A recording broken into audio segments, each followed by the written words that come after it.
प्रधानमंत्री नरेंद्र मोदी के कदम जब लक्षद्वीप की धरती पर पड़े तो इससे मालदीव हिल गया। कुछ समय पहले ही मालदीव में सरकार बदली थी और वहां की जनता ने मोहम्मद मोइजू को चुना था। ये वही मोहम्मद मोइजू है जिन्हें चीन समर्थक का टैग मिला है और कट्टर भारत विरोधी माने जाते हैं। इस छवि को बरकरार रखते हुए उन्होंने अपने मुल्क में इंडिया आउट कैंपेन तक चलाया था। खैर, प्रधानमंत्री नरेंद्र मोदी ने बिना कुछ करे ही उन्हें घुटनों पर ला दिया है। इससे मालदीव भी हिल गया है। बात कूटनीति रिश्तों के बिगड़ने तक पहुंच चुकी थी। खैर, अभी मोहम्मद मोइजू भारत के साथ अच्छे संबंध बनाने की कवायद में लग चुके हैं और वो ऐसा कोई मौका नहीं छोड़ रहे हैं जिससे लगे कि वो भारत के खिलाफ अपनी नीति को लेकर अभी भी कायम है। भारत ने पिछले दिनों मालदीव की कमजोर अर्थव्यवस्था को मजबूत करने में मदद की थी। उसने मालदीव को आर्थिक सहायता भेजी थी। अपने पड़ोसी मुल्कों की भारत लगातार मदद करता रहा है। ऐसे ही मालदीव की अर्थव्यवस्था को बचाने के लिए भारत ने 400 करोड़ रुपए की मदद दी। इसके बाद राष्ट्रपति मोहम्मद मोइजू ने कर्ज चुकौती को आसान बनाने में भारत के समर्थन के लिए धन्यवाद दिया। मोइजू शुक्रवार को मालदीव में आधिकारिक स्वतंत्रता दिवस समारोह को संबोधित कर रहे थे। भारत से राष्ट्रपति मोइजू की और भी उम्मीदें। मालदीव के राष्ट्रपति अब भारत से नई उम्मीद लगाए बैठे हैं। उन्होंने उम्मीद जताई कि नई दिल्ली और माले मजबूत संबंध बनाएंगे, एक मुक्त व्यापार समझौते पर हस्ताक्षर करेंगे।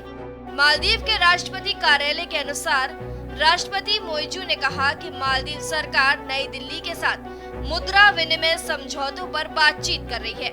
मालदीव के राष्ट्रपति ने ये भी घोषणा की कि उनका प्रशासन एक मुक्त व्यापार समझौते यानी कि एफटीए पर भारत के साथ समझौते पर पहुंचने की उम्मीद कर रहा है। पहले भारत को लेकर क्या था मोइजू का रुख? मोहम्मद मोइजू ने शुरू से ही भारत विरोधी बयानबाजियां जारी रखी। उन्होंने भारत आउट की तर्ज पर चुनावी अभियान चलाया था। यहाँ तक कि देश से भारतीय सैनिकों को हटाना ही उनकी पार्टी का मुख्य एजेंडा था। सत्ता में आने के बाद से उन्होंने कई ऐसे कदम उठाए जो भारत मालदीव संबंधों के दृष्टिकोण से अपरंपरागत थे। यहाँ तक कि अपने मुल्क से भारतीय सैनिकों को भी वापस लौटा दिया था। भारतीय सैनिकों की वापसी इस साल मई में पूरी हुई। उसके अलावा उन्होंने अपनी पहली आधिकारिक यात्रा पर भारत न जाकर एक लंबी परंपरा को तोड़ दिया। इसके बजाय तुर्की और उसके बाद चीन गए। नई दिल्ली और माले के बीच विवाद तब और बढ़ा जब मालदीव के 3 उप मंत्रियों ने लक्षद्वीप की यात्रा से प्रधानमंत्री मोदी के खिलाफ अपमानजनक टिप्पणी की थी। इसका भारत में जमकर विरोध हुआ। अंदाजा लगा सकते हैं कि इस साल की शुरुआत में मालदीव जाने वाले भारतीय पर्यटकों की संख्या में पिछले साल की तुलना में 33% की गिरावट आई। एक झटके के बाद कैसे रास्ते पर लौटे मोइजू? भारत के कड़े रुख के बाद जब मालदीव की हालत मोइजू ने देखी तो उन्होंने दोनों देशों के बीच संबंधों में खटास आने के बाद सुलह का रुख अपनाया था। पिछले महीने राष्ट्रपति मोइजू ने लगातार तीसरी बार पदभार संभालने के बाद प्रधानमंत्री नरेंद्र मोदी के शपथ ग्रहण समारोह में हिस्सा लिया था। उन्होंने एक बयान में ये भी कहा था कि भारत मालदीव का सबसे करीबी सहयोगी बना रहेगा और इस बात पर जोर दिया कि इस बारे में कोई सवाल ही नहीं है।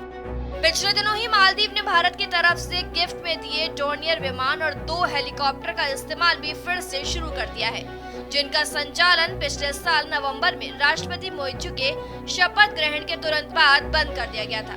खैर, दोबारा विमानों का इस्तेमाल करते हुए मोहम्मद मोइजू ने चिकित्सा निकासी सेवाओं को शुरू करने में सक्षम बनाने के लिए भी भारत को धन्यवाद दिया है।